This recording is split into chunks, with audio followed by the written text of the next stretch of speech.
بسم الله الرحمن الرحیم. زه ملک سلیم چمکنی د قومي وطن پارټۍ ضلع پېښور چیرمین.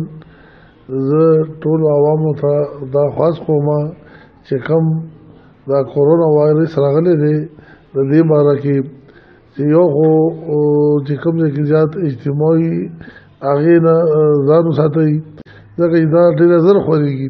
د سلو علاجونو نه یو پرهیز بهتر دی. نو موږ له پکار دي چې موږ احتیاطي تدابیر اختیار کړو. یو سوشل میډیا باندې غلط خبرونه نه دي پیلول پکار، ځکه چې هغې سره هراس هم پیدا شي، او بله چې کوم دی چې کوم تدابیر یا چې کوم د هغې لپاره ګورمنټ سره کړي نو هغه د هغې رزلټ چې کوم دی نو هغه نیګیټیو راځي. نو دې لپاره احتیاط پکار دی.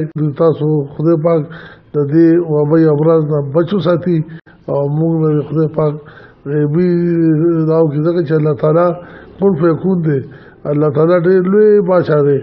نو موږ چې کوم دی نو سوال هم کوو د الله نه، دعا هم کوو، ځکه چې الله هر څه کوي، انسان هېڅ هم نشي کولی.